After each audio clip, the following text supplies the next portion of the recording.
Hey, what is happening, folks? Cameron, dude, good to see you. Ladies and gentlemen, I got Cameron Canacciavani on the show tonight from Mother Earth. Oh, listen to that. He's pouring a cold one right There you now. go. Look at that's a tall boy. The tall boy. This is a Cheers. very special glass to me, so I brought it out just for you today. Cheers, Cam. What is that? What'd you pour there? So this is actually, it's funny. This is called a bright can.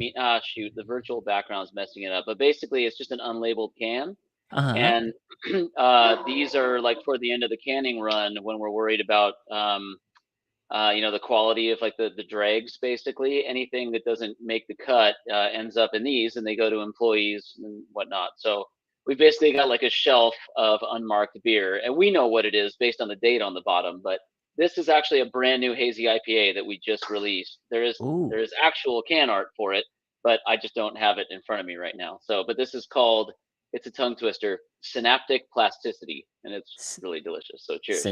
Synaptic plasticity. Cheers, my bro. Mm. Man, love to have you on the show. So thankful that you're here on the show. We have some people in the audience that are already in the chats. Shout out to Air Blair out there. He says, I don't always drink beer, but when I do, I drink Mother Earth, I Cali love it. Creamin'. Yeah. I'm actually going to screenshot that with my Mac right now and give a shout out to Air Blair. Is that his Instagram handle That or is, yeah. Air nice? Blair's Instagram handle. Shout out to going out to Air Blair. Looks like Arizona is on the line, riding dirty with Eric. He says, yo, what up from AZ? What's Love up, it, love riding it. dirty? What's up, Eric? Good to see you, brother. Hey, by the way, love that last video of you and Steve, aka Spokesman MTB, tearing up Highline out there in Sedona. That was a great, epic video there on the YouTube. Speaking of Spokesman MTB from Northern California, Suplastic Synapticity.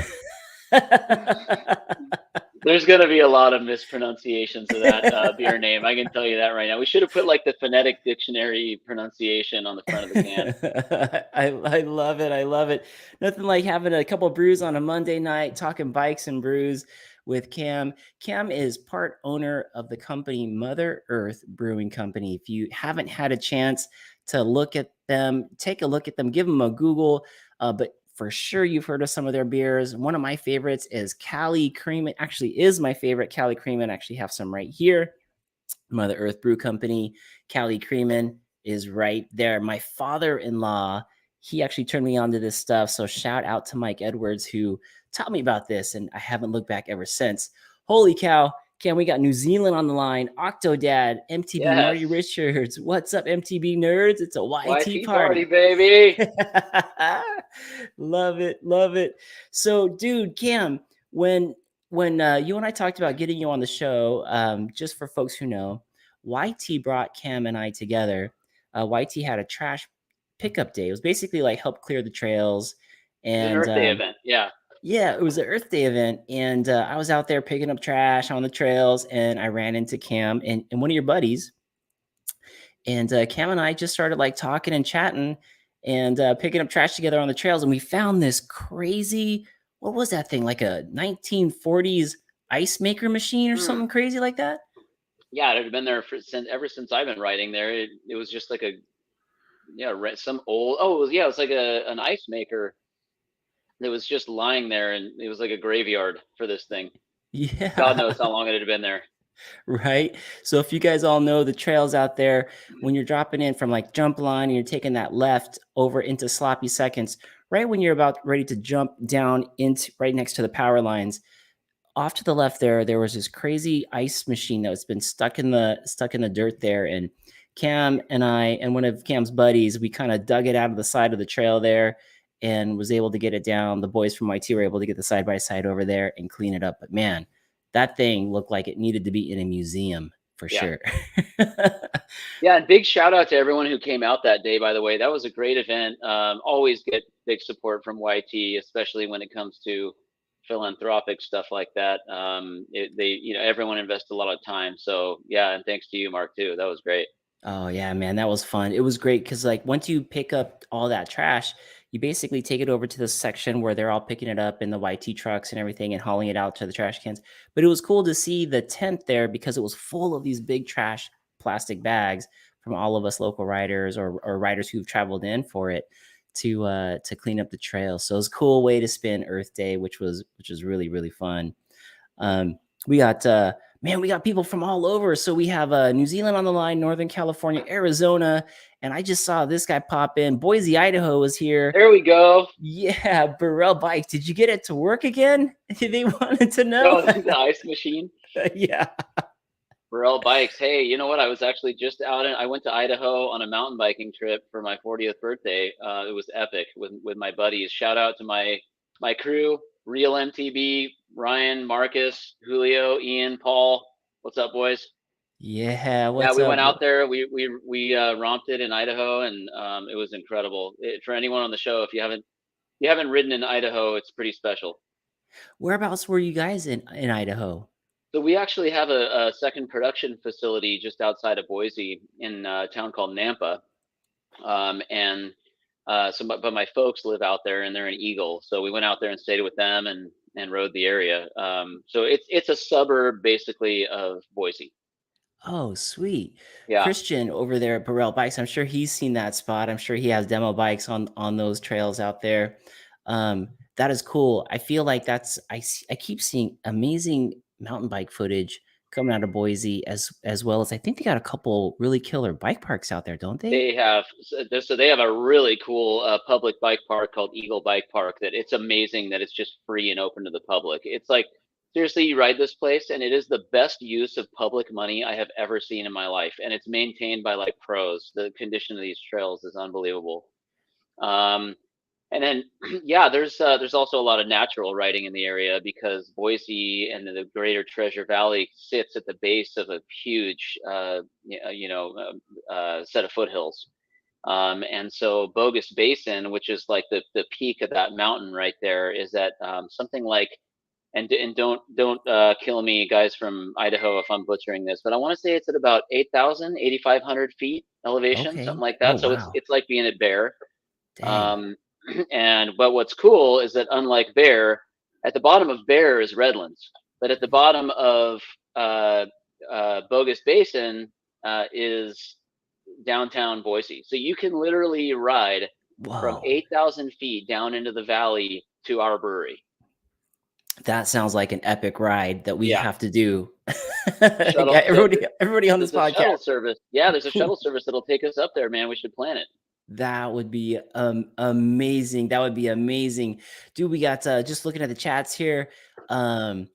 Riding Dirty says, "Hell yeah, thanks, brother." And then we also got Trail Pimp from Northern California. He's from like the Tahoe area. He says, "Oh man, I just got some Cali creamsicle from the West Shore Market in Tahoe. We'll Nice. have your beer in Tahoe too." Oh, we have your beer in Tahoe too. Yeah, Hell Tahoe in the yeah. house. I love Tahoe. I want to go right up there so bad. Man, this guy's the guy. If you want to get up there, contact Trail Pimp. He's always Trail over at Pimp. yeah, he's at North Star and I think the Truckee Bike Park, if I'm not mistaken, too, which I've seen some excellent footage. Our other friend up there, Northern California, Spokesman MTV says, "I love me some Mother Earth. Great to hear from a fantastic craft brewer." Heck Hey, thanks, yeah. spokesman. We love you too, buddy. I see he's got all types of questions on here. We have a lot to get to here. Yeah, yeah. Let's jump in. Let's jump in. MTV Raging to the house. What's up, Craig? Good to see you, my brother. Boise in the house. Okay, we got Spokesman. Spokesman's got some questions here. Gonna try to get to him. Rick is on the line. What's up, Slick Rick? Good to see you, brother. Okay, here we go. Here we go. Got some questions right here. Spokesman jumping right into the questions, folks. Spokesman says, "What is your capacity at the brewery?" So that's a tough question to answer. On paper, the Idaho brewery is capable of about 100,000 barrels a year.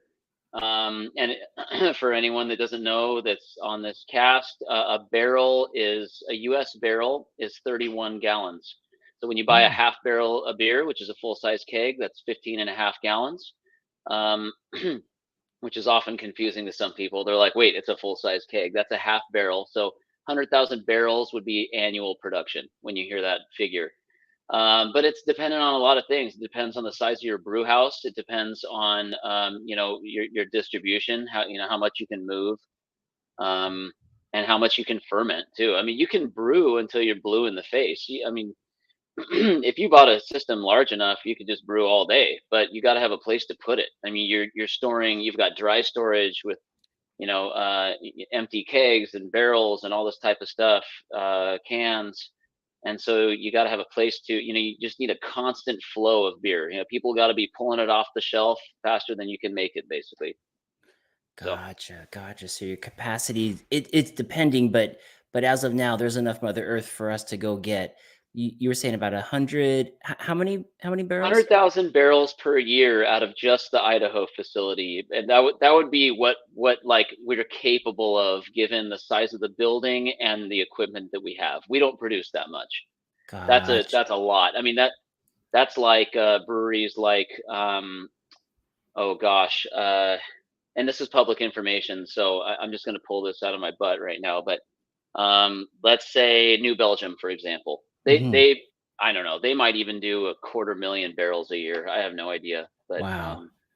yeah. So just to put it Wow. in perspective, we Okay. could do 100,000 given our current configuration. Gotcha. Does that include the Vista location? So for folks who don't know, there's two locations for Mother Earth. One here in California, San Diego. I recently just did a tour of that location, and man, I should have paid more attention in science because there's a lot of science and math that goes into that, which we'll show you guys. I took some pictures, and we could show you guys on the podcast tonight. Um, but yeah, how much does the Vista location contribute to what Boise does? So quite a bit actually. So this is crazy. This is a crazy figure for folks that might not live in Southern California, but this will put things in perspective. This is how thirsty Southern California is. Uh, Idaho produces the beer for everywhere in the country with the exception of Southern California. So that's Santa Barbara south and then out to East County, Inland Empire, all that stuff. We produce that beer, right? Uh, Idaho produces all the beer in the 18 states we distribute to. They produce all that beer. We still produce not quite 50%, but I'd say at this, because Idaho is really cranking now, but I'm talking like 35-40% of our total volume just Goes for Southern California. goes to Cheers, Southern California. So yeah, Cheers, hey, SoCal. cheers. I mean, cheers to everybody everywhere. But the point is that it's just crazy, man. The population, like how many people are drinking beer right now? Like if you could Wow. just had this aerial view and chop the tops off of every home in Southern California. And I mean, there's a Cali right now, for example, in the hand of probably thousands of people at this very moment. That's That astounding. that is Like, crazy. right? Wow. Wow. That's cool to think about. I dig that. I dig that. Um, Man, so the California location is supplying, or the Southern California market is taking up 30-40% of the total brew made for Mother Earth.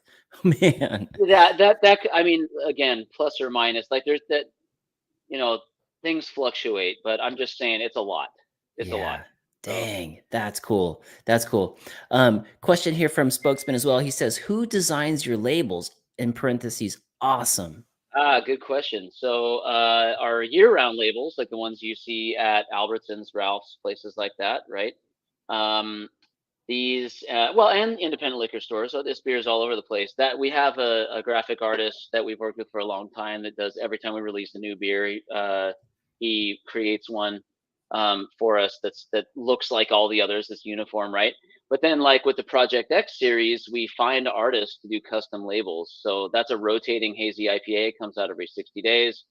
We work with an individual artist to design something cool, and it's a program that we can like really have fun with and not have to like be constrained, because when you sell beer like this to retailers, they're really sensitive. They want things to be a certain way. They're like, oh, the customer needs to be able to see like the brand and then the class and like all this stuff in one spot. And you're somewhat, I don't want to say you're restricted, because at the end of the day, they don't always, I mean, it's not like they say jump and we say how high necessarily, but we don't have as much freedom as we do with other, fun programs like Project X or Four Seasons, which is our barrel aged program. Gotcha. So there's like a specific look, almost like an invisible control that they have an expectation on how it Money kind of talks. communicates, right? Money talks, right? Money does talk. Money talks. Uh, Burrell Bikes out of Idaho is saying Juan Palumbo. Juan, Oh, John John Palumbo. I don't know John John. Maybe he works Palumbo. for us or something. I don't know. Yeah, John Palumbo. Christian, what do you mean by John Palumbo? Spokesman of MTV saying, do you only distribute on the West Coast or nationally? Nationally, actually internationally, we're in 12 countries right now as well. Whoa, okay. Well, for our friend that's out there in New Zealand, Mr. Marty Richards, would he be able to score some Mother Earth out there yet, or not quite yet? I think I don't believe so, but I will. Let's. You know what? I'd love to like get my info out to all the folks on this thing, and you know what? Like, feel free to shoot me an email, and I'll fire back answers or give them info on where to find beer and all that stuff. Yeah, Marty, you got to try this stuff right here. Cali Creamin'. This stuff is definitely my favorite. So good. One of your writers here, one of your guys from the squad, Mother Earth, best beer Yeah, ever. you Yeah. Julio. Yeah, Julio's part of our crew. He's a good buddy, and he went out to Idaho with us. It was a blast. So yeah, That thanks, bud. Thanks, bud. Drink it up. That's awesome. Spokesman saying, big fan of Cali Creamin'. Boo Coo, and I got to taste Heavy Cloud. Very good. What is talk about heavy? What is that? It's a hazy IPA. It's one of our year-round beers. It's like one of my favorite. I'm in love with it. It's so good. It's just a go-to. It's kind of like it reminds me of Hazy Little Thing from Sierra Nevada. It's a lot like that. And I know that's a. I just saw this crew come down from our ride yesterday, which I'm sure we'll talk about, and they were just like slamming little hazies in the parking lot. I was like, good for you guys. We were like all worried about the time, like we got to get back to our families and kids, and these guys were just like raging it. I was like, In the oh parking man, lot. I just wanted to click my heels like Dorothy and be like, take me back to my 20s. I know, right? You the good times. You don't have to worry Yeah, about all the other stuff. Hey, check this out. Burrell Bikes. Thank you, Christian, with the 199 to the podcast. Says, do you have an open invite, Mark? So hey, look at that. Anytime we want to go up there to Boise, Idaho, we got connections. You got connections. Sounds like a future trip for sure. yeah. For sure. There's a couple pros out of there too. I mean, I'm sure there's more than a couple. It's just I with a busy schedule, running a business and all that. I'm not up on like all the guys that are at the top of the scene, but there's I'm gonna butcher the names. Braden Bringhurst, or I think that's how you say his name. He shreds. You should look at his. You guys should check out his content on YouTube and on Instagram. He really rips. And then another guy, I'm gonna look up his name, but anyway, they're both like, I mean, they're notable to say the least, and they're both based out of Boise. So Dang. as people start to, especially a lot of Californians that are now moving to Idaho, they're really like much to the chagrin, I think, of a lot of native Idahoans. The spotlight is a little bit on them right now, and some of them love it. A lot of Idahoans I talk to are like, "Hey, we're finally getting the credit we deserve. Like this place is awesome, especially in the context of writing. It's such a cool place, and then you've got the folks that like, are basically like, no, stay away, Yeah, you're driving all the prices up. stop screwing up our real estate. You know, Yeah, no, that's true. It's such a beautiful area up there too. Especially when you like to do sports like we do, being outdoors when we can get amongst the trees, see some seasons. Ah, man, it's so good.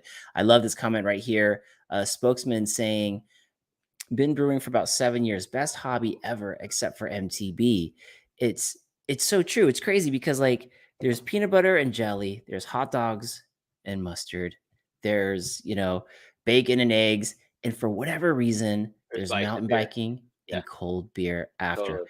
How how good is it? And how did you go from mountain biking into this monster of a business that you have with Mother Earth? How did that all happen? Actually, sadly, my writing took a serious hiatus when I opened the brewery. I actually was just talking to my dad today about how much I regret that because I love it. I love writing so much now.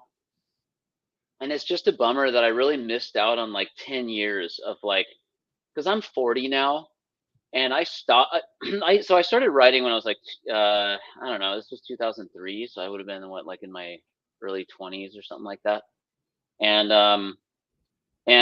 for when we started the business, I just didn't have time to do anything. I mean, it's just like balls to the wall, especially a small business like that. Um, every dollar that I spent went toward the business, and I had no time for like 3 years. I said no, no, no to everybody, friends, family, and in doing so, not only did I like have to sideline my favorite hobbies, but writing included. But you kind of like it forces you to unfortunately like lose past friendships and then kind of make new Mm. ones. And Mhm. unfortunately, I had made some friendships with people in the beer industry that didn't exactly have like the healthiest lifestyle. There's a lot of just like going out and eating like shit food and you're just drinking a lot. And so, fortunately or unfortunately, like, when you're in craft beer, you're in it. It's a lifestyle, just like writing is, right? Mhm. And so, I kind of fell prey to that life. I gained a bunch of weight. I like stopped, exercising and stuff. And so that's kind of like the bad side of it. The good thing is that uh, beer also kind of helped me get back into it, right? Because I realized that it didn't have to be one or the other. I could do both. So now I'm at a really like healthy, balanced place where it's all about it's about moderation in every way. I mean, I can't go ballistic with beers the same way I can't go ballistic with writing, or else I'm gonna hurt myself. Yeah, that's a good point. Yeah, moderation's key, definitely so. Take It us doesn't mean back. I'm not gonna send it. I'm just Y saying. Oh, yeah. Oh, I, yeah. I'm. I, Talking about some of those jump lines you were talking about when we are doing the tour, I'm like, "Holy cow, man. oh I'm yeah, gonna have to yeah, step up my game when we go ride together." But yeah. take us back, Cam. So there's like, some of the guys in the audience here are talking about that they like the crafting beer and having a good time. And maybe possibly this is something that they can journey into. But take us back to when that thing started. There's always that moment where it's like, holy crap, we're doing this. And sometimes it's a push, sometimes you walk into it forcefully, or sometimes it's kind of presented to you. But in your case, it sounded like something kind of there's like an opportunity there that you kind of stepped into. Can you take us back to that time and kind of share how this all started? Yeah, for sure. So, I'll kind of. It's been a whirlwind. I'll do my best to give the cliff notes, and I know I kind of did that with you earlier, but um, I mean, okay, here it goes. Keep in mind, since the origin of Mother Earth, I've moved counties twice. I've moved homes 4 times. I had two Whoa. kids. I got married, and we expanded from uh, 15-gallon stock pot brew house and only sales in our local tap room to two regional production facilities distributed in 18 states. I mean, it's just been like Wow. freaking balls to the wall for Wow. 12 years. It's been gnarly. Dang. Dang. So anyway, but here's the gist of it. I was working in telecom, and I was working with my stepdad. Actually, we're working for Boost Mobile, prepaid company out of Irvine. I was living up in the Bay Area initially, and beers were really big up there. Even ahead of San Diego. Like when I was up there, it was all about. I mean, Russian River and Bear Republic, and even some of the more old school brands were still pretty relevant then. Like your Mendocinos of the world and North Coast. I'm sorry, no, they're still a big player, but anyway, I can't remember. So I came home and I was like, oh my god, Dan, you got to try this beer. Like this is not Coors Light. And he's like, I drink wine. I'm not drinking that beer and stuff. So I got him a homebrew kit for Christmas and a big Magnum bottle of Chimay White, which is like a really expensive Belgian wit. And we cracked it open on Christmas Eve and we brewed on. I think it was Christmas morning. We brewed our first batch. And actually, one of the guys that is part of my MTV crew, Paul, he was there for like our first brew. It was just Whoa. totally like family and friends. And of Yeah. course, we thought it was the greatest thing since sliced bread. It was probably garbage. Who knows? And And but hey, everyone, all our family validated us, so we were like, yeah, we're brewers now. But anyway, so we took some time refining recipes and whatnot, and then basically fast forward, and we had kind of like toyed around with the idea of like, oh, we should start a brewery. That'd be cool. And then Sprint announced they were doing it because they had bought Nextel. They were doing a bunch of layoffs. And I called my stepdad. We were both on the same all hands call, and they were announcing like thousands of layoffs. And they basically said, and this is really ballsy of them to say, but Sprint basically said, if you don't have a family, or you don't see yourself here in 6 months, just take a separation package and get out of here. We want to, Wow. like people need these jobs. And so I called him on the other phone, and I was like, dude, this is it. We need to do this. And he's like, oh man, I have a mortgage. And this is my stepdad, your mom and I live together, blah, blah, blah. And of course, I didn't have any responsibilities at the time except for my, Monday through Friday gig. Yeah. And so can I quote him? Can I curse on here? Because I got to Yeah, quote him. absolutely. Oh yeah, totally.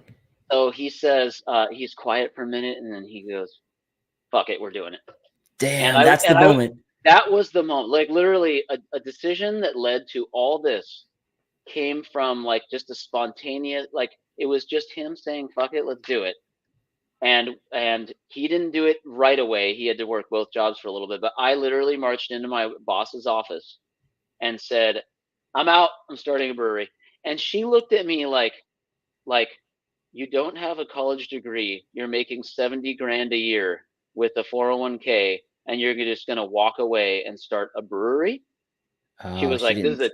she's like, this is a terrible idea. Oh man. And well, I mean, because she cared about me, Sure. not because she didn't think I could do it, but it Right. sounded, this is before beer was in 2009.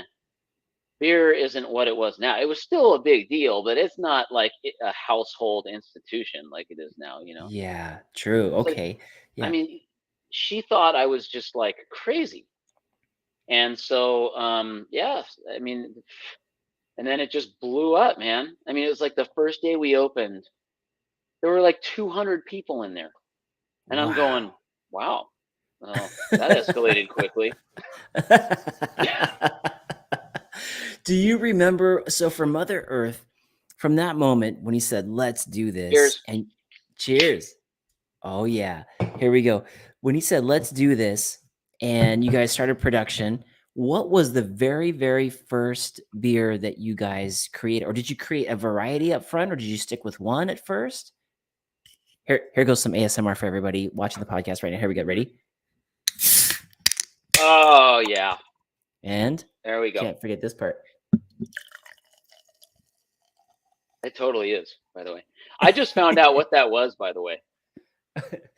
I didn't know what that was too until a little while ago. I thought it was something else when they were talking about it, so I was laughing too hard, and then I realized what they were talking about. Well, I thought initially when I found out what it was, I thought, oh, well, this is nice. I mean, this is probably therapeutic for people. And then I was like, wow, this chick's pretty hot. And this whispering is like really doing something for me, And then I was like, why are all the people doing this kind of hot? And then I like Googled it and saw the Wikipedia, and I was like, oh yeah, Oh, I they can see got that. us again. Um, Oh, so anyway, yeah, sorry. Back to reality. What were you saying? yeah, no. So you guys are at that like let's do it moment. Obviously, it wasn't all easy and cakewalk. There was definitely some hard times. You guys were making it happen. Your partner there was grinding, working the job and this. But when you guys were crafting your first beer, was your vision like, was it Cali Creamin' and we're just gonna stick with that? Was it a IPA and stick with that? Or did you do a variety? When you opened and those 200 people were waiting in line, what was it that they were It was looking for? just a complete random assortment of um, stuff that we like to drink. So Wow. it was we didn't. I don't remember brewing weird stuff like. And when I say weird, I just mean like a lot of home brewers have the tenant trail chant. Trail This is fam. better than gentle whispering. This is better than gentle whispering. Um, Sorry, oh Cam. wait, here. I don't know if you can hear this. I don't know. Anyway, uh, so Uh, yeah. So actually, Cali Creamin is part of our story because that beer was brewed for my wedding, No and kidding. it was just met with such fanfare amongst, again, tempered expectations. It was all family and friends, okay, but still people were going crazy for it. So we decided to brew another batch for the tap room, and it just went off. But Wow. yeah, our opening lineup was very solid. We didn't come out and go, oh, we're gonna get all like experimental because we can, and have like a pumpkin uh peppercorn something or other, you know. Right. We've always liked classic style. We brew beers that we like to drink. We're not trying to, like, go over the top to impress everybody. So, like we were talking about moderation, that absolutely applies in beer making too. Like, if you want something people will buy, if you want to make something people will buy, it needs to be crowd pleasing. You know what I mean? It Nice. needs to be Yeah. balanced. Yeah. Was it so when you guys were brewing like Cali Creamin, for example, it was for your wedding. So was it for your taste buds or was it for did the wifey like this one? Or was it just like your crew that you're like, A whatever you guys total did on accident. that We accident? made a cream. Yeah, we made a cream ale, and when we first opened, we had a homebrew store that we sold equipment to hobbyists. And this guy named Dennis, who ended up opening his own brewery in Texas and buying one of our systems, oddly enough, he was like, "Hey, you guys, I tried your cream ale up there. You should try putting vanilla in that." Like, I've done that because he was a home brewer. He goes, "I've done it and it's really good." And we were like, "Vanilla in Huh. a cream ale?" Huh. And he's like, "Yeah, it tastes like cream soda. It's really good." So we were just like, "All right, to hell with it. We'll do it." You know, Oh my or like back god. then, not a lot of thought went into what it was basically like Dan and I would both show up at like 5:30 in the morning with our brew boots on. Well, actually, we didn't even own brew boots. It was like board shorts and tennis shoes. Like total, like every day was a like maximum OSHA violation, like all over the place. And amongst other things. And it was just like, all right, what are we brewing today? I feel like this. And we would choose something, and then we'd go, all right, what do we name it? And we'd look up, and we had all these like 6-pack carriers and posters because we didn't have any money. So it's not like now when a brewery opens and it's like done to the nines, and you're like, wow, look at what they did with this place. This Yeah. was this was MacGyvered. I mean, we decorated the place with coasters that we had collected from beer festivals in Oregon, and basically all the 6-pack container carriers that I had saved from beer that I was buying at the store, Trader Joe's and all types of other places. I saved them in a huge pile, and I cut the sides of them off and stapled them to the wall in like a huge collage. Wow. I mean, it was so ghetto. It was awesome. Dang. But that was like part of the legend. Like, everyone was like, "Oh my god, I love them." They're like, it's so cool how they're not trying so hard, you know? Yeah, genuine. It wasn't like, all these dudes in a boardroom, like, okay, how can we make this the most pleasing ever, No, corporate-y? Yeah. not at all. It was my uncle, me, and my stepdad serving beers, and then later my father-in-law, and then my wife, Joelle, selling homebrew supplies out the back. Like, Wow. it was awesome. It was very Dang. cool. Yeah. Dang.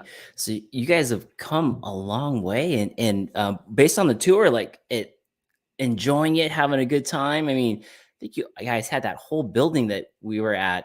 I just kept like, oh, we go to this side and there's more stuff and there's more stuff. It's insane. This is huge. And then you like we're saying, well, if you like this, wait until we show you the Boise location. That's like, holy crap. Oh, that place will blow your mind. Yeah, it is Man. awesome. Man, so Cali Creamin was a hit. It's so crazy that backstory that was like a full on, like kind of a fluke, Yep. Yep. add some vanilla to it. It was a hit at the wedding, and off it And goes. and that's how I got involved with it. Not to fast forward too much, but I know it's many years removed. But that's how I got involved with YT, was trying to get Cali. I went in there one day and I was like, "Oh, you guys have beer on tap?" And they were I think buying kegs from a variety of local breweries, and I was like, "Oh man, I got to get my beer in here. Like, these guys are so cool." Yeah. And they still are. They're just a total they're just a hoot to deal with. It's cool. Yeah, was over there doing a shoot with SSB. Shout out to my buddy John B Silva SSB, and actually called you in the from the parking lot before the photo shoot. Had you on the phone, and James Aki was there. And he's like, "Oh man, I got to give him a call later." And we were talking up Cali Creamin', and John was talking up Creamsicle, and I think somebody had mentioned Creamsicle here. Let's see, where is it? Somebody had mentioned orange. I think it's orange creamsicle. Is that is that Yep. the one that you do? Yep. Um, and while I'm looking for that, I may not be able to find it now, but now was that a play off of Cali Creamin' to go creamsicle? Yeah.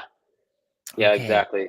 Yeah, Dang. and it was really based on customer feedback. You know, when we had our tap house in Vista for many years, you get a lot of really good feedback from customers, and they would always say, "Oh my God, you should do this in a in a cherry version or an orange version or whatever it is." So, um, and I can't reveal. I have to say, just for the people that are watching, and I can't reveal exactly what it is, but there will be another Cali flavor in the next Oh, sometime in the next year. I oh, can't dang. say when or exactly what it is, but there will be, and it's going to be bomb. Oh, dang. I cannot wait. Guys, you heard it here first on the segment podcast. There is another Cali coming, some kind of a Rick saying, I need to try milk truck. I love Oh stouts and yeah, porters. Uh, Nitro Milk Truck is really bomb too if you haven't tried it. Oh, there you go. There's a nitro milk truck. In fact, when I was doing the tour, I think one of your brewers was doing a nitro at the He time. was, yeah, Nitro Yeah. Cali. My God. Trail Pimp is saying, "Ooh, dessert in a glass, bro." Love it. Spokesman saying, "Funny, RR is huge and always will be in the SF Bay Area and Lagunitas, but we can't even approach the complexity and diversity that SoCal has. San Diego is the beer capital of the world." Amen, brother. Yeah. Yeah. How many breweries are down there in San Diego now? Last I heard, and I don't know if this is was it 200? Is that the number I heard? Was it You something know, like at that? one time there was. Unfortunately, there's been a lot of fallout from COVID, Mm, and there continues to be. So I don't know what the current number is. It changes every month. Um, so it's I a would say, oh, it's for sure over 130. I mean, it's probably oh, geez. somewhere between 150 and 200 if I had to guess. So Oh my gosh. yeah, there's a lot. That that's a lot. Yeah, Mother Earth is amongst a lot of different breweries down there. Slick Rick saying EMTB and Moto Venture saying I'm drooling like Homer Simpson at Moe's. Dude, that's I so love these funny. comments. These are These awesome. guys are the best, Oh man. yeah, totally. I This is a love good it. crew. So, Cam, when okay, so let's obviously mountain biking and beer are just always so good, especially after a hot day. You get back to the car, there's a cold brew somewhere, you go somewhere to get a cold brew. But let's talk a little bit about the mountain biking, and then I'd love to take people on that tour from the pictures from the brewery today as well. But for your mountain biking, so it sounded like you put it on hiatus for a little bit, got the brewery off the ground, and now you're stepping back into the sport. Where do you currently love to ride, and what are you riding right now? So, wait, the first part of the question was where do I Yeah, typically ride? yeah, Well, and what bike are you riding right now? so yeah, even though San Clemente is my where I currently call home, I actually moved here. I was living in Vista right next to the brewery, and then I had a chance to move two doors down from my in-laws in San Clemente. So I did that, and I mean, anyone that has kids knows Mm, how important it is to have the help of family close by, and so huge. yeah, huge. We had to do that, and so I currently reside in San Clemente. I'm about 30 minutes away from the brewery, which is awesome. Um, but so San Clemente Dog Park's my home track, but I ride kind Nice. of all over. I love Aliso. I love Laguna. There's a couple hidden lines nearby that I like to take. I haven't explored actually San Diego as much. I lament that actually. We were just talking about that today. You were talking about some cool spots down there, and I Yeah. think it's mainly because I've had some bum steers in North County, Like I Mm, went to Lake Calaveras and La Costa, and I really didn't think they were that great. And I just kind of like labeled San Diego County, unfortunately, as like not that great for mountain biking. And mhm, then all of mhm. a sudden, like when I got back into the sport, I started.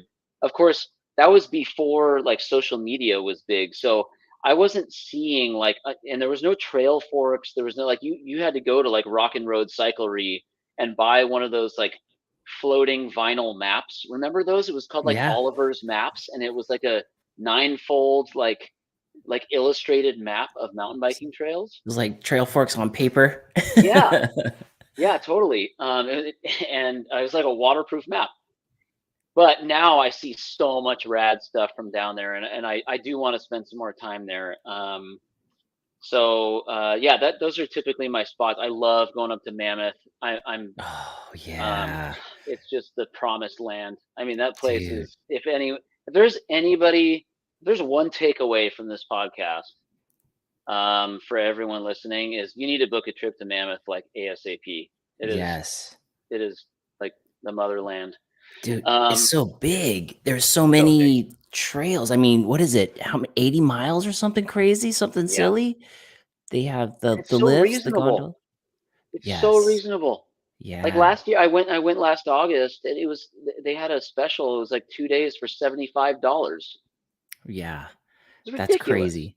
That doesn't even come close to their lift tickets for skiing and Oh snowboarding. no, So it, it's yeah, it's yeah, like, thank that's God, it's the so awesome. yeah. And guys, when you Um, go to Mammoth, like Cam was saying, it's like definitely the mother. You got the bus shuttles that'll take you back from the bottom of the mountain. You got the lifts on the mountain. You've got the gondola at stops either at midway, the mid chalet point, or all the way to off the top and skid marks up above. But yeah, dude, that's a and you got a lot killer of good spot. free trails. You got Mammoth Rock Trail there, which is sick. And all paths lead down to breweries. Yeah, It's like no brainer. It's a yeah, no brainer. they did that so well. It's just it's like they designed it like that. It's like the water all drains like right down into breweries. You're like, oh, sweet, Yes. there's beer here. There's like signs, feeling thirsty, fellas. Yeah, yeah, yeah. On the trail. Yeah. "Oh, I sure am. Like Yeah, on when you're golfing on the ninth hole, you hungry? yeah. They got it planned. It's like it's like when you leave a theme park and they make you go through the gift shop with the kids, and Yes. you're like, oh, here we go. Oh, yeah. Like, Someone's walking out with a giant lollipop and a yeah, stuffed animal. for $50. Yeah. Right. They got it good. What's your favorite, trail there at Mammoth? Like, do you like, Twilight or what's your favorite Uh, ones? Twilight's good. Actually, I rode shotgun for the first time Dude, a few weeks back. That one's really cool. Those doubles are really plush. I didn't have the guts to hit the paver side on the left, but I just hit the tabletops. But my favorite, I think, is probably on the. So if you take the gondola all the way to the top uh-huh. and you go left, so that would be, I guess, northeast. Yeah. Skid marks is sick. It's the Is that black one diamond. good? Sorry, it's a Oh, double black. But dang.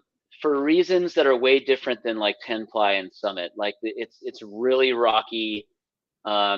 It's like an enduro track almost for the top portion, and then the bottom like three quarters of it is just like miles of full speed trail riding. Like to where God. you're going so fast, you're ripping so fast, you're like, oh man, if something grabs my bars, I'm going sideways like quick. For a while. Yeah, yeah, Yeah, dude, Mammoth is so good. We were there with my son and a buddy of mine, and, we found the pipeline over to Easy, what was it? Easy Operator? No, Smooth smooth Operator. operator. Yeah, smooth God, operator. that was a blast too, man, Mm-hmm. and Pipeline was so fun. Holy cow. We sessioned that bottom part where you know how you're coming out of Pipeline, and then you get down towards the bottom, and it starts to hook to the right Yeah, as you're getting closer to Smooth Operator and Shotgun. We sessioned those jumps down there for at least an hour. We just kept pulling off, going back, hitting it again, going back. It was yeah, that's awesome. God, Mammoth is so It's so good. different though. Like you got to prepare yourself for the type of riding because it's really loose, and especially if you go at the end of the season, like in August, September, it's super, super dry. And so you're basically kind of like a lot of the stuff you're dirt surfing, which is really fun, but you just have to know what you're getting into. Like you're basically power sliding, when you're cornering. Totally. It's kind of like Snow Valley and Mammoth are very similar in Oh my God, their I've been wanting to ride there so bad. Okay, you got yeah. to call out my MTV crew right now because I was begging them all summer. I'm like, we have to go to Snow Valley and do that $19 Twilight from 4 to Oh, 7 on Fridays. oh, dude, the best deal No up there. brainer. I know. Best deal up We there. All never the made it price. happen. Oh man, I think you still can. I mean, Snow Valley's still open, and here's the other thing about Snow Valley. When you go there, it for whatever reason, it's you can ride almost if they let you, you could ride your bike right straight up to the chairlift. And if you didn't have to get off the bike and you could just ride onto the chair, you could. There's no lines. You could Yeah. just lap that sucker all day long. Yeah. When I was there, I just pulled into the parking lot to check it out on my way home from Summit. There was a guy that came down off his run and continued right back onto the chair. I'm like, no. Yes. It's Right. okay. So what's your review of that play? I mean, you don't have to get too far into it, but do we need to go? Is that a good You spot? yeah, you guys need to check it out. If you guys like Mammoth, and then guys in the chat help me out here too, but it's definitely very similar to Mammoth. It's like that kitty litter loose. You stay on your toes. It's fun. It's definitely a blast. And there is a new trail builder up there. His name is Cody, and they're doing some great things. Like they just reshaped up the jump line.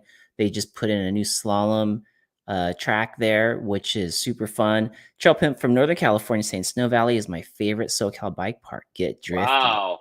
There we Yeah, go. Oh, dude, yeah, I'm ready. yeah. You know what? I think we should do a group ride, a segment group ride day. Like all Let these guys, we all just meet up there and just oh, take over. heck Resort yeah, takeover.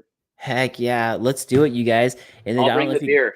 I don't know if you can see in the back. I can help with that too. There's a bunch of Cali creaming in this beer fridge right here. Um, but yeah, afterwards some cold brew. But damn, that would be fun. Group ride day, right? Be a Be group sick. ride day. Yeah, I'll contact the guys up there. Let's do it. That would be super fun because that place, you can get so good with your skills because of the cornering and the loose stuff. And maybe that's what people don't like. Maybe they say they don't like the loose stuff, but it's just different than anything else up there. You got Yeah, Summit, you got Valley, and you got Sky Park. I love Sky Park. That place is awesome. Snow Valley, I love that. It's totally different. And Summit, I love that. It's totally different. But yeah, yeah, if you haven't been to Valley, let's make it happen for sure. Rick's saying I'm in for that. Yeah, Slick yeah. Rick, let's make Let's that do it. happen. Let's do it. I'll bring a Oh, bunch of beer. We'll dude, we'll do it. it'd be like private almost because we just all get to the bottom and go right back up. Maybe we can do a full buyout. That We get enough would be people. awesome. If anybody else comes, don't sell a ticket. Yeah, All right, guys, let's go. totally. MT Radio says, okay, okay. Dog park or valley? Dirt surf? Dirt surfing's our jam. Nice. Yeah, heck yeah. He's actually calling you out for a dog park too. MTV Raging, Oh, I'm super, ready. super good guy. Cameron, let's hook it up at dog park ASAP. Totally. Yeah, Craig's a super nice guy. So going back to the riding, so those trails are kind of like your home trails. Mammoth you love. Um, and what type of bike are you on right now? And are you more of an enduro rider or all trails rider or I mean, so right now I'm actually on an don't. Hey, shout out to the YT crew. Okay, I'm only answering because I'm being asked. All right, oh, I got sorry, to be Cam. honest. So I'm currently riding an intense carbine, Sweet.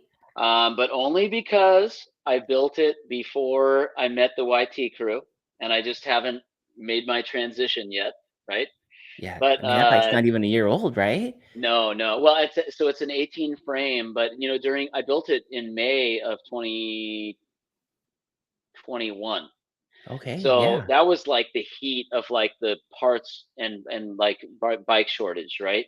Right. So I found a frame set in San Diego, and I went and picked it up, and I basically had to piece this whole thing together. I literally learned how to build a bike by like talking to friends and watching like RJ the bike guy on YouTube. Shout out to RJ the Um, bike guy. yeah, yeah, totally. Wow. So it actually taught me a lot. By the way, I recommend like anybody watching this, if you're at all mechanically inclined and you really like, you'll develop a love affair with your bike. It's really cool. I mean, you feel one with that machine that you build. I think everybody should build a bike at least once in their lives. Kind of like learning to drive a stick. I feel like, if you're into the sport and you like to turn a wrench, it's super cool. Yeah, Um, I could, dude, I could totally see that, man. Just feeling at one with the bike. You touched every part of it and got it all tied up there. Trail Pimp is saying Intense Carbine is one of the best bikes ever made. I had that bike for 2 years. wow. Yeah. Yeah, Yeah. I have dug it. I recently put a coil on it. I put a DHX2 on it, and that was like, Ooh, ugh, butter. so good. Oh, so good. It's amazing. Man, Yeah. right? It's funny because when did somebody talk you into coil cam going from air, or did you try a friend's bike and you're like, "I gotta do this"? I actually got to get, this is another shameless plug here, but I was getting I knew that I needed to service my fork and my shock. And so I found a suspension shop in North County, San Diego called Fluid Focus. They're in San Fluid. Marcos. If Okay. anyone's been there or knows who they are, give a shout out on here, make a comment or whatever. But they really know what they're doing. Their entire business is mountain bike suspension, That tuning, install, everything. The guy cool. is unbelievable. Ryan is the guy's name who owns the place, and they're fantastic. They're off of Twin Oaks Valley Road, across from the golf course. Oh, there we go. Yeah, Fluid Focus. Um, and so they will do everything from they'll do standard service. They have access to rare parts you can't find anyone else. They build and tune suspension for racers. I mean, and their prices are they're on par with anywhere else that you're going to get like a professional service. Wow. So you got to go there. I mean, I drove. That's for me. That's 45 minutes. It's absolutely worth going. Wow. Fluid Um, focus. So they turned you onto the coil? yeah, well, so I had a RockShox Super Deluxe, which it served its purpose because it came with the frame, but I Mhm. I quickly realized that it was just, once my skills advanced, it was not keeping up with me. And so I took it there for a service, and I, just on a whim, I was just like, I saw the coil, and I'm like, what would you do with this bike? Like, and he's like, I'd put that coil on it right there. You're like, "Damn it, he saw me looking at Yeah, it." yeah. And I'm literally like, I had like just gotten off the phone with my wife, and I was like, this is not gonna go well, but do it. It's like, Just get to the mailbox before she does. totally. So, Oh, but you know what? It was an offset because I had to get the service done. But anyway, so I didn't set out proactively to go coil from air. I did it because I was looking at a like sizable service bill anyway, and I was like, well, I'm not going to dump another $215 into this piece. yeah. Let's get something. Let's upgrade. So Yeah. I had an Yeah. opportunity. I took it. Dang. And for you, I know everyone answers this differently, but for you, when you went from the air to the coil, was there something that stood out to you as far as how the bike handled and felt? Totally. Oh my gosh. So, and I don't want to oversell it. It's not like just by getting a coil, all of a sudden, like your machismo is going to become so like through the roof that you're 10 times the mountain biker. Yeah. But I Muy will say, grande. yeah, yeah, yeah. It what it does do is it makes the I would say it makes the response more predictable, because you don't have like the that progressivity Mhm. through the travel, Mhm. which some people like that. I felt it to be, especially when jumping and taking big hits. I didn't like how at the beginning of the stroke it felt dead, and then at the end of the stroke it felt like really ramped, and so you get that like sometimes kind of like a harsh rebound, like when it initiates. Hmm. This is a very linear like progression throughout the stroke. So it becomes very predictable. I can tell you right now, I've had some close calls since I installed the coil where I would have been OTB for sure had I not had that installed. Where like I hit hard enough to where I was like, wow, I would have gotten bucked off for sure Yeah. without that piece of equipment on there. Yeah. It did add weight, right? So if you're like an XC or pure trail rider, you might not want that. If you're riding like an ISO, you probably don't want a coil on there because you Yeah. just want to rip through laps. But I would say for the type of riding I do, the places I go, and the bike that I put it on, also not everyone can take a coil, and they'll tell you that at Fluid Focus. They have all the leverage curves for every bike and everything. I mean, dude, it is white glove. You go in there and you just go, I want this thing to feel like butter. And they're like, okay, here's your bike back. Wow. That's cool. I Yeah. had never heard of them, and I'm so happy that you brought that up. Fluid Focus in San Marcos, California, basically North County, San Diego, San Marcos, California, off the Highway 78, I believe, is just right there. So, Yeah. damn, that's cool. So, okay, so you're rocking that bike, that intense bike. You got the coil on there. I'm working Yeah. on a decoy though. I'm warming up the wife to the e-bike conversation. Sounds like Takes we gotta time. wrap it with some Mother Earth stuff. Try to figure out if we could write that off tax wise. Big business You know, expense. Yeah, always right, make sure right. it's parked there at Mother Earth when Yeah, it's not in writing. yeah, totally. So that's very cool, man. I can't wait to get some laps in with you. It sounds like you and I have the same type of writing. We just love the same similar types of stuff. And man, I could learn a lot from you at the dog park, that's for sure. I don't get there as much as I'd like. I live closer to Greer. But when I get to dog park, I'm always like, I wish I knew this place better, like so I could be 2-3 turns ahead of where I currently am in my mind, which would be make me feel way more comfortable.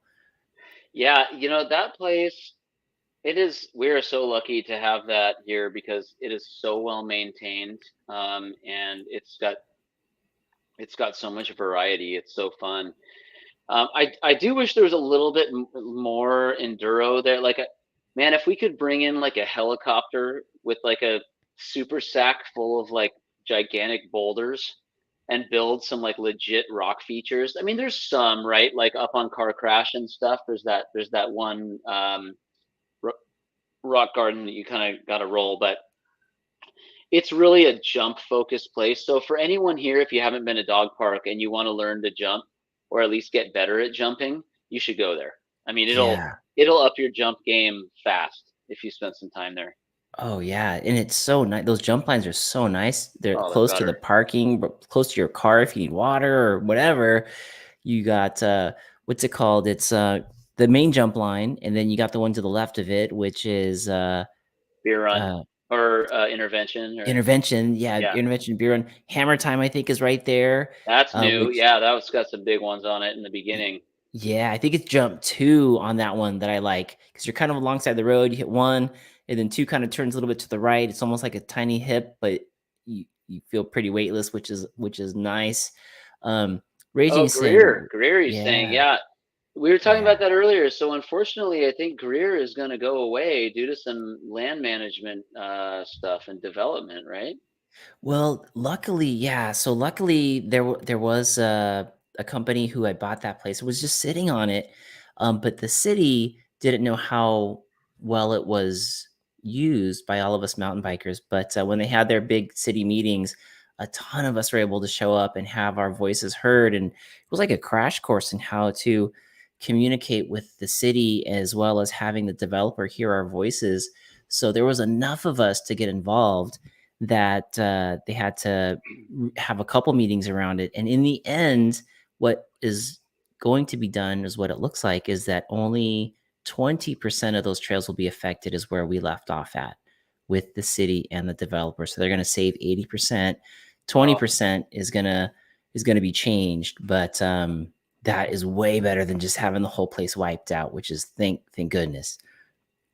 is it Yeah. like Santiago Oaks? Have you ever ridden there? I have ridden Santiago Oaks before. It's kind of like a boy. I think you like it. There's definitely a lot of rock out there.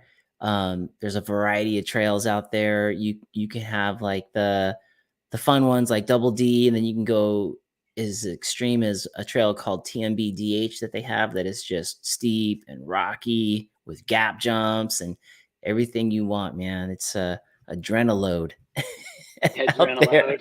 Yeah, adrenaline for sure.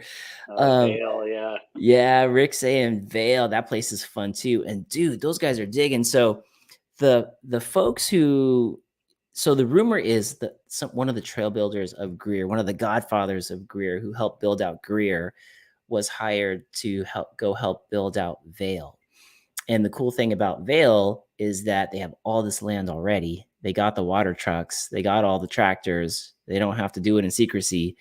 You just go build. And so Vale is always popping out new trails now, and it's some seriously cool I heard stuff. it's a lot of climbing though. Like I heard it's way better on an e-bike than analog. Yeah, you could definitely do both. The climb up is called ambulance. That's one of the main ways to go up, and it's a climb, but it's a fire road climb, but it's long.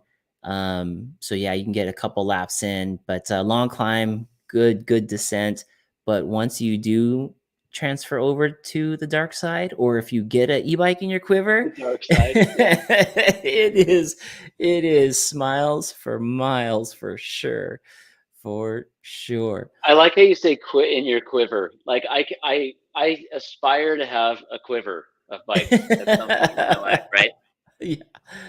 Yeah, I feel like it's like surfing, like, I use the word quiver because, in surfing, you if you have a longboard, short board, a fish, obviously in mountain biking, this is a different thing because each unit is thousands and thousands of dollars, but if you can have 2 bikes, ultimately, 2 bikes would be awesome. You can have your Yeah. e-bike for, time sensitive things, or if you just wanna get out there and go, then you have your analog bike too. Spokesman saying N+1. Yeah, there it is. N+1. That's it. That's it. Yeah, and then MTV raging, bro, everything's better on an e-bike. Oh, awesome. Craig. Yeah, it is definitely. Oh man, I did. I'm not a racer. I haven't been riding all that long. I've been in it for a couple years, and I just love the sport. But I did do an e-bike race at Vale, and they let you drop in. You're one of the first ones to drop in. We did stage 1 and 2 out of the 3 stages. I think we did stages 1 and 2 in about 25 minutes. And we were already going to the top, and we were still pretty fresh. I mean, we were definitely sweating and on it, but you were like in that zone, like that I'm ready to go zone versus like, Yeah, dude, I'm dying. yeah. And it just felt, I remember looking at Craig, and there's our other buddy, Brett Hall. He's the owner of a clothing company called Unspoken, and I just asked the question because it was my first e-bike race, and I didn't have an e-bike at the time, but YT was kind enough to let me borrow one of theirs for the race. And I said, genuinely, I was like, "Are we supposed to be smiling climbing up this thing for like the second time today?" And I remember Brett Hall's voice. He goes, "I do it every time I ride, man. I smile from ear to ear." and, and here we are, rallying up to stage 3, and I think we were done in less than an hour at the cars having beers. Everybody else was still dropping in. They were still going through all their stuff, and we were already done, which was insane. Yeah, Insane. This is different. It's just different. sure. It's fun. It's fun. Speaking of distance riding, we just, like I said, we did San Juan Trail yesterday, which is a SoCal institution. Now you don't need an e-bike for that, and especially not if you're shuttling like we did. But yeah, the climb up is formidable. A couple of my buddies that I rode with that are in our crew have done it before and said it's punishing, but it's doable. But wow, man, if you haven't done that before, it is next to Mammoth, probably the single best ride I've ever had in my life. How long is the down on that, Cam? It's about 11 and a half miles Oh ish. my god. If you do the whole thing from Blue Jay Campground, which is almost all the way clear into, basically before you drop into Elsinore, starts all the way up there and then goes all the way to you crossing from basically Riverside County into Orange County. Holy smokes. And I mean, it's so rad. I would say the only thing it does not have is jumps. Is I mean, you can kind of make jumps out of certain features if you really wanted to, but mhm. I would say, that would be you being creative. Like there's nothing built. It's just it's like pure old school trail riding. Wow, Um, flow, just oh, just flow and endless flow, just like exhaustive miles of flowing where you just need to stop like every 15 minutes because you get like myopia. Everything starts wow. rushing by you, and you're like, I can't even concentrate. Like, Wow. and but take Laguna. There's nothing super steep, but take like some of the Laguna Tech and mix it with like the luge and Mhm. like Joplin and put it in a blender, and then maybe even some like desert riding, some like uh Palm Canyon looking stuff. And Dang. oh yeah, it's rad. Wow, San Juan Trail. There he goes. SJT Trail, 11-mile drop. Love. Oh, it's unbelievable. Dang. I like it. Spokesman saying, I like any downhill long enough to stop for lunch on. Oh yeah, it's a lunch stop for sure. Yeah, well, you need some nutrition, definitely. Some water, That sunscreen, nutrition is like, yeah, it's dang. MTB Raging saying, did it acoustic and e-bike better on a decoy. oh yeah, amen. There I'm you telling you. go. All Yeah. I mean, let me just put it this way. All the guys that were coming up, that were climbing it, were either on e-bikes or dressed like road bikers, Wow. Okay. right? So that Yeah. that that was like what they do. They're like XC guys that climb and then take their time back down. But there were no guys that were like, there were no guys that looked like enduro riders going the opposite direction. Got it. No one's pushing Yeah, a huge bike up the mountain no. for a big climb, big down. Yeah, that makes sense unless those guys were the ones that were getting shuttled up. Yeah, exactly. Yeah, you see like a Cannondale lefty or something like occasionally, but That's great.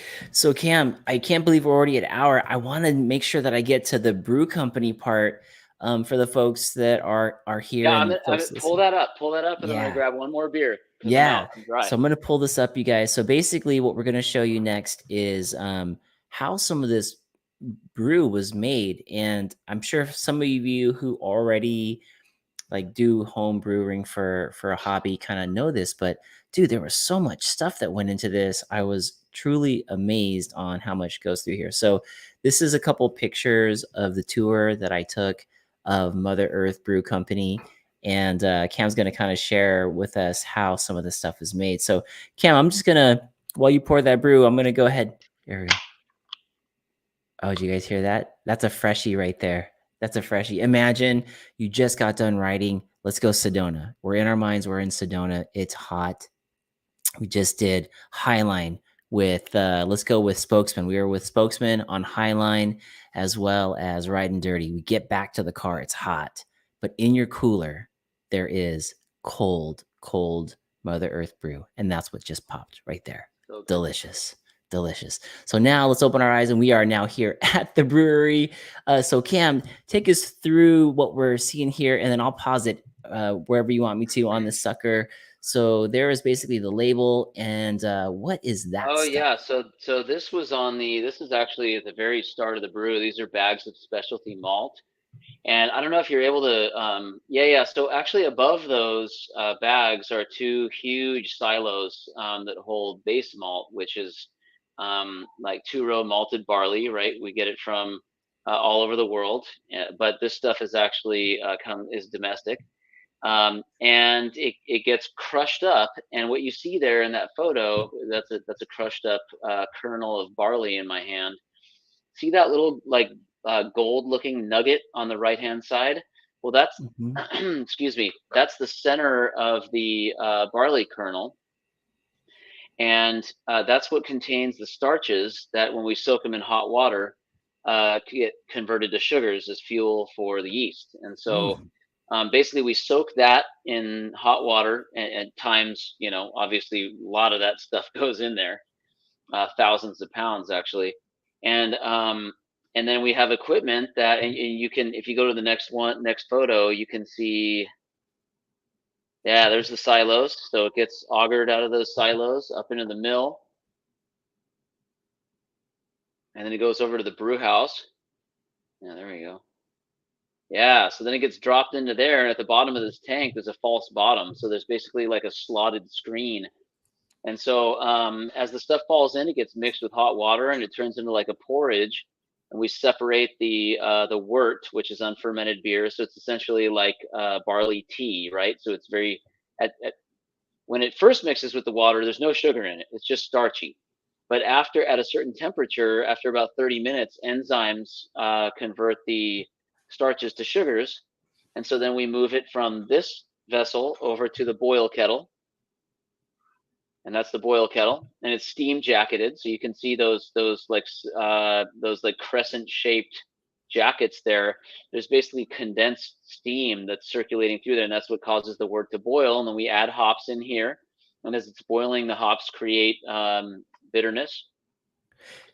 Cam, is And this the then, one where the hot water shoots out of the side and it does like this centrifuge no, or that's the no? next one. So that's the Okay, whirlpool. Yeah. So gotcha. basically, during like the brew process, a lot of things like precipitate out of the boil. So you're gonna get like, I likened it to like when you boil rice, especially brown rice.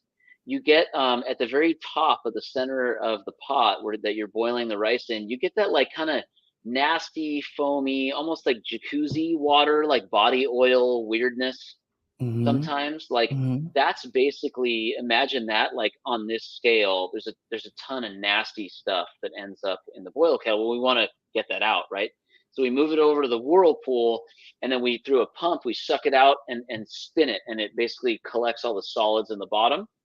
And then that heat exchanger you just saw basically chills the wort down instantly on its way en route to, yeah, that one right there. So those are alternating plates, right? And we've got antifreeze in a water bath on the roof that gets pumped through these, and it alternates. So it basically goes 26-degree water, 212-degree wort, and it does Wow. that X number of times. And there's like a All hundred plates in there, all through right? these little plates and coils here. Yeah, and each one of these plates, that thing's probably like, I don't know, 36 inches tall. Uh-huh. Each one of those plates has like a very intricate system of like piping through it. So as the wort's running through it, through heat exchange and surface area, it instantly comes out the other end at 68 degrees or whatever we set it to. That's crazy. Going from, like, extreme heat, and it comes out to, like, the perfect temperature that yeast Yep. loves to thrive in, basically.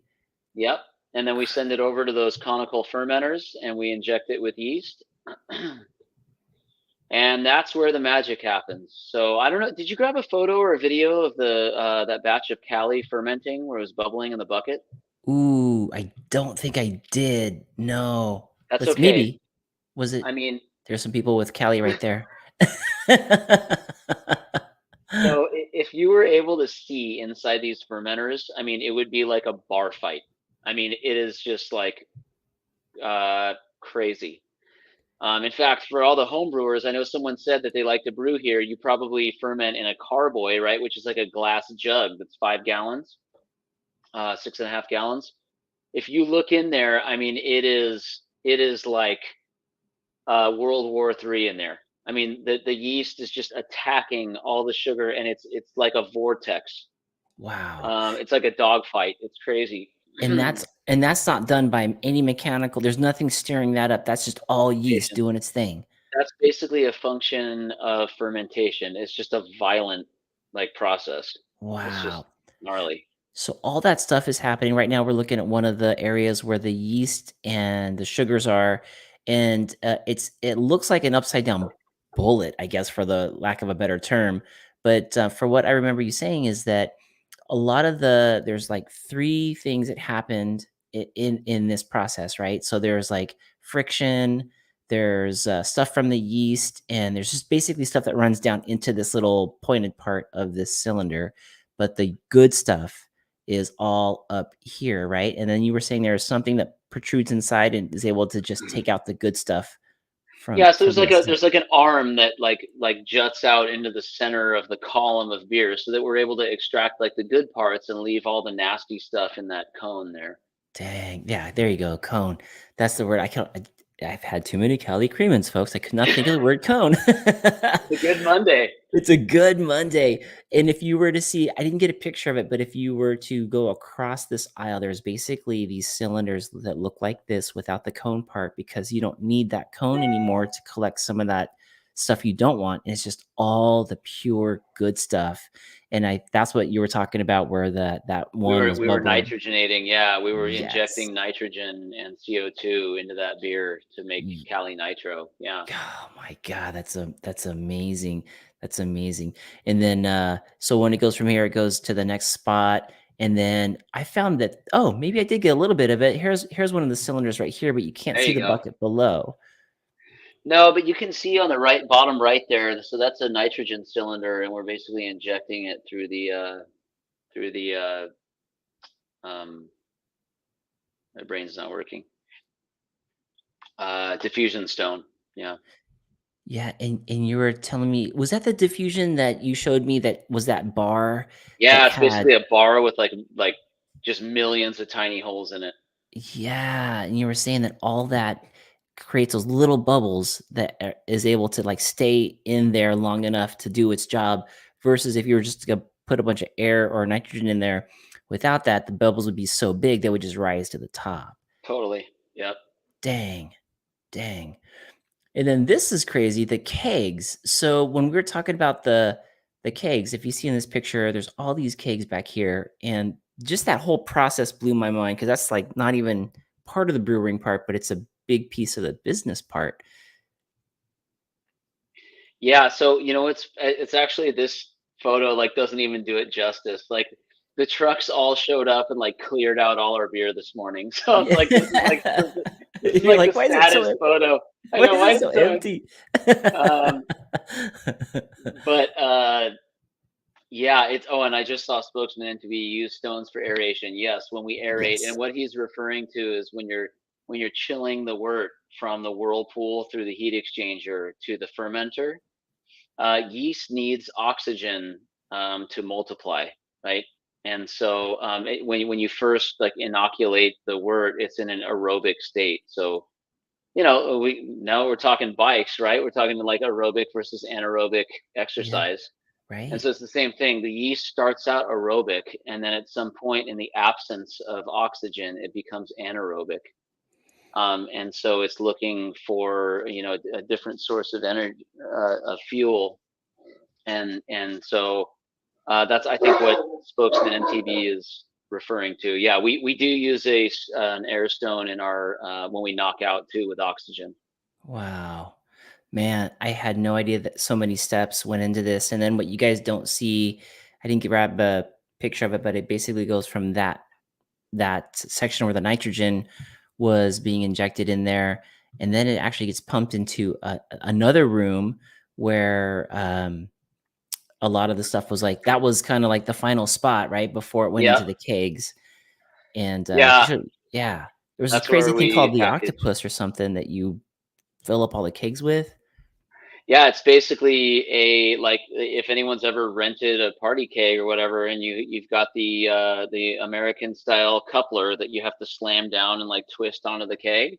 That's what we use to fill, except it's hooked up to a main 2-inch filling line, and then that reduces down to like inch and a half, and then that goes into a like a manifold that's basically like a stainless steel bar with like 6 positions on it, and then there's like a 4 to 6 foot tube with a coupler on the end of that. And so we drive in pallets of 8 kegs at a time.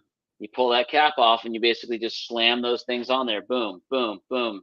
You throw them all on. It all happens very fast, especially our packaging guys are really fast. Wow. And so they just stand there one after the other and slam those things on, and it just starts rocketing into there. But Dang. they don't foam because we counter pressure fill them. So when these things get cleaned, we leave like anywhere between 5 and 10 psi on them. but then the beer that's coming into them is like a few psi over that. So it you know, the pressure that's in there, like it holds down the foam from Oh building man, inside. kind of equalizes it, huh? Exactly. That's exactly right. So we're Oh, filling in like a semi-equalized environment. dang. Man, I could think of the word equalize, but I could not think of the word cone. As Craig called Nice. it. Can't think of the word cone. That's the IPA. That's the IPA. It happens. That is awesome. And then from there, it goes from the brewer to the retailers. And this is the final product right here. Is Cam holding some Cali Creamin' right there. And I wouldn't be a podcaster if I didn't ask you this question here to kind of wrap it up in a bow at the end. But how did you come up with the name? And I love it because we're all mountain bikers and Mother Earth gives us our trails and we all try to take care of it. But how did you come up with Mother Earth? Well, when we were all sitting around the table trying to come up with a name for the brewery, one of the owners, my uncle John, his wife was just drawing up some concepts, and she's Scottish, and so it was a very like organic label. Lots of it was an iteration of what we have now. Our circular logo, but there were a lot more like plants and like kind of woman's hands embracing stuff like that, and we wanted to work elements of that sort of like Celtic Gaelic like vibe or theme into our logos. This is a long time ago. We're talking like oh 08, oh 09. And we were going to a lot of beer fests in Oregon where at the time there were a lot of organic breweries. It was all the rage. Well, since then, unfortunately, a lot of them have gone under, and so we actually opened as a purely organic brewery. Wow. Well, shortly thereafter, like a dozen organic breweries quickly went out of business, Oh, like in the Western United States, and we were like, I don't really know if we want to follow in those footsteps. yeah. And then, so while we were thinking about it, the Brewers Association basically changed the designation for an organic beer so that there were certain ingredients that just because of the nature of the way they were produced could not be classified as organic. And so we were basically like, well, I mean, look, we're gonna do it because it's the right thing to do. But if when we can, but we're also not gonna lose our ass trying. And uh, we're if we're not going to get credit for it really, and I'm not saying it's only worth doing if for notoriety, but when you build a business around an idea and then basically all that kind of dissolves around you, it's like Mhm. if we're not going to get the support that we need to do this way, then we're not married to it either. We need to survive after all. So we True. decided to kind of like sideline it. And I guess haters would say, "Ah, well, then you sold out, then you're not authentic anymore, or you're not like um, you're not true to what you set out to do." And I would say, well, if we're not here, doing business, then we're not doing it anyway. So Mhm. Mhm. you Right. got to make it somehow, and that was not the path to success for us. So Got it. Got it. So Mother Earth kind of came from that organic, you know, type of yeah, we wanted to yeah. make a difference, just like everybody else at the time. We might have been a little early on it, but I think if people like really embraced it now, it might be a little bit different. But yeah, it was a struggle because the Yeah. ingredients are just so much more expensive. But the problem is that your average person who buys craft is not going to spend more because it says organic. Mm. It's like when you go to Trader Joe's and you're standing in line and you're like, organic popcorn. Like, does that really matter? Did we need to Yeah. call it that? Like, Yeah. but I guess okay, if that's their shtick, so cool, Right. and I get Yeah. that. Yeah. But for us, it just wasn't in the cards. People just weren't loyal to the label. Got it. Okay, gotcha. Wow. Man, so many things to learn. But yeah, I mean, I love the label, the name Mother Earth, you know, especially in the mountain bike scene. We all love Mother Earth. Mother Earth provides us with the trails, especially lately. Totally. She's been giving us some hero dirt. He's been good to Ooh, us for she's sure. been Yeah. so good to us. Yeah, Mother Earth is good. Also, afterwards, Mother Earth is providing some yummy, yummy brews for hanging out and enjoying the ride and talking about what almost happened and what did happen on the trails. Because if you know, you know.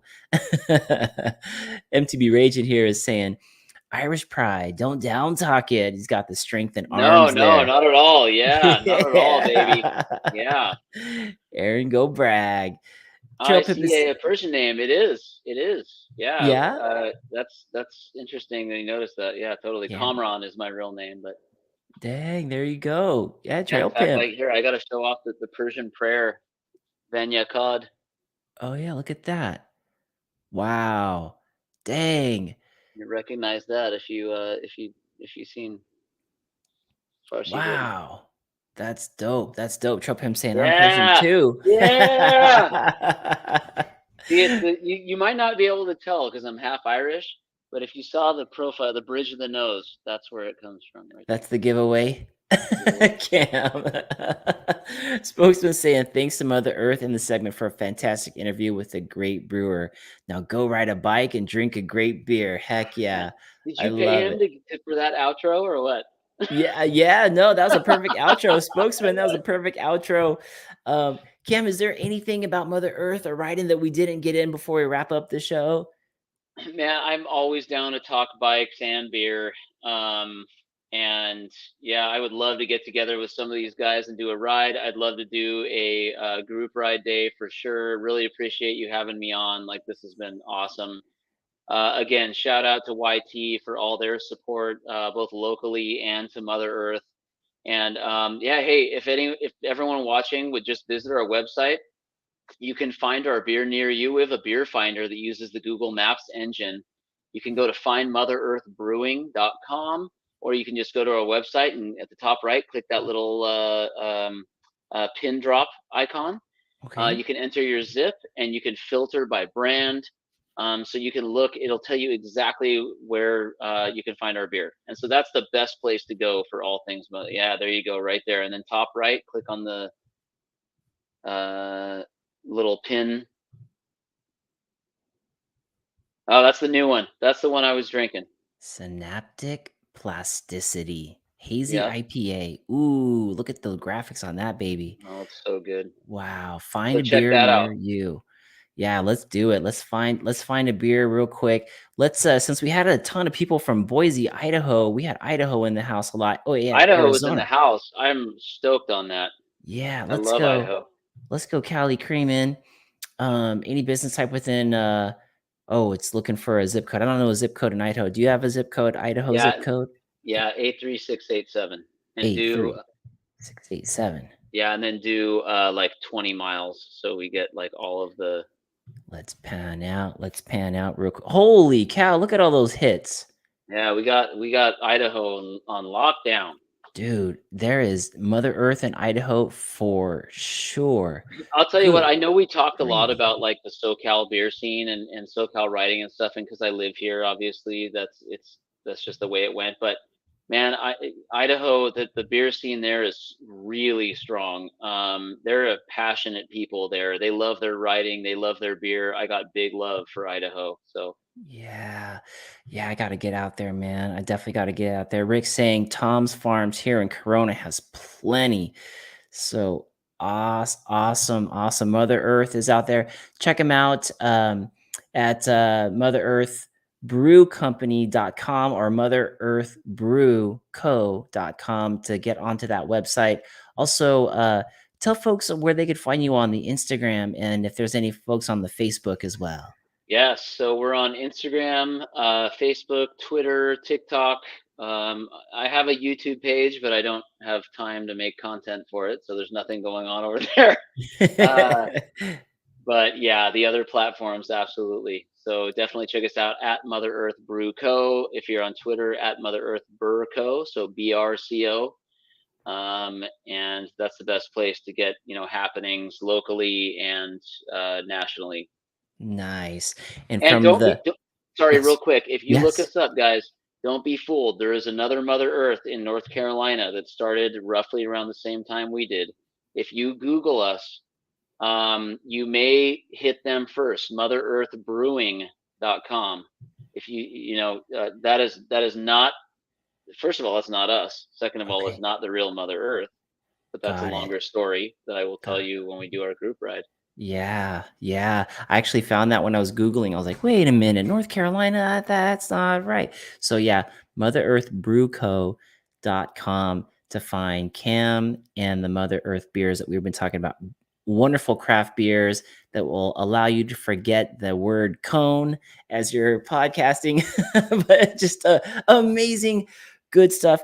Cam, if somebody was going to find a Mother Earth, like if they're driving right now, listening to us on Spotify or iTunes, they're on the way to a bike park or they're coming home from a bike park and they pop in somewhere because they found some Mother Earth on that finder from one of the owners of Mother Earth, Cam is going to suggest just two to try for your very first. Cam, what would you choose for a person walking in to grab two Mother Earths? Oh, okay. I'm gonna say this for a couple reasons. It's got to be Cali Creamin' for sure, number one, because it's a gateway beer. It's by far our most popular, and it's the most widely available. The second one is probably Buku, our West Coast IPA. Okay. It's really good. It's a classic. We've been making it for a long time, and you can't go wrong with it. That one's harder to find because the IPA category is just so saturated. Like there's Mm. so many IPAs that Mm-hmm. Buku gets a little bit lost in there. Okay. But if you can find it, you absolutely should. Now, Got yeah, you. like if you look in at that same zip that you just looked for Buku, you're gonna find a lot of them because Buku is our top beer in Idaho. Oh, really? Whereas in Interesting. Southern Wow. California, it's Cali Creamin'. Yeah. Okay, got it. Year round.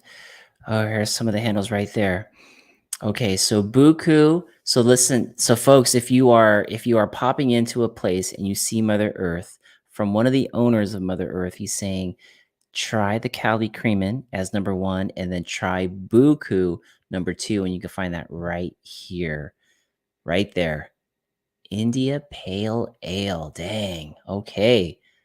There it is, folks.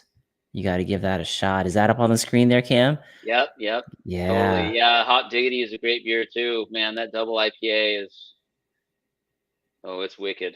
It's super Nice. good. Tons.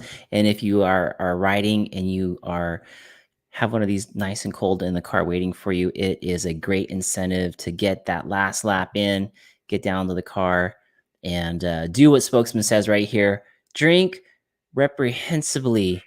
And then he says, I mean, These guys, responsibly. these guys are classic, man. Dude, I love it. I I love it. love it. Oh man, Cam, thank you so much for joining the podcast. Really appreciate it. Um, dude, No worries. Can I make one more plug?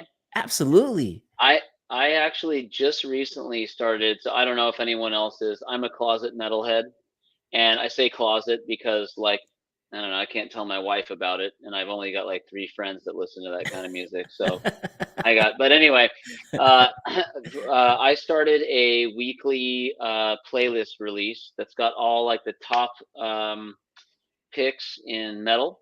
Okay. I send it out. If you follow us at Mother Earth, you'll see it on our Instagram stories and on our Twitter page every Friday when releases come out. It's Ooh. called Heavy Cloud is Heavy. Ooh. And so check it out if you want to hear the latest and greatest in all things death metal, mathcore, et cetera, grind, the whole deal. Excellent. Excellent. Check it That's out. Get like my on. life, man. Aside from family, beer, mountain bikes, death metal in no particular order. It's That's always life a good day when those three are rolling. for And sure. that's for sure. MTV Raging is calling out Riding Dirty. He is another huge fan of death metal as well. So yeah, hop on to Mother Earth Brew Companies on the Instagram. Look for those that he's gonna release on Friday. Death metal. That is awesome. Rock on, homeboy. Trail Pimp says. Yeah. All And all right, the guys.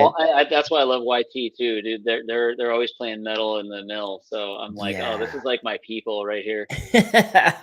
Those boys are the best. Oh, And hey, totally. guess what? Mother Earth is on tap at YT at the YT Mill in San Clemente. So if you guys are out there doing a ride at Dog Park, you don't have to be on a YT bike. You can, if you're hot and you're thirsty, come on into the mill and you Totally. can get yourself some Can Mother vibe. Earth right there. Yeah, heck yeah. All right. Cam Mark, and such a I, pleasure, man. Thank you so much. That was such a blast. dude, thank you, man. Thanks for being on the show. Thank you, everybody, to you for being on, and loved all the comments. My God, Yeah. some of those are So awesome. so funny. Thanks always Thank for you, all the tuning in. fans. Hey, Heck yeah. thanks for following this segment, you guys. This is the best show. It's awesome. Ah, thanks, Cam. So fun, so fun. Hope you guys are all doing well. Oh, look at this. Hey, hey, hoping to be out there soon. Sorry, I missed it. Women's MTB Network. Yes. Nice. Awesome. Mia in the house. All right, guys. Thanks again for tuning in. And Cam and I are going to go back to some of the Cali Creamin'. And you guys have a good night. And we'll see you all in the next podcast. Yoo-hoo! Cheers, you guys. Send it.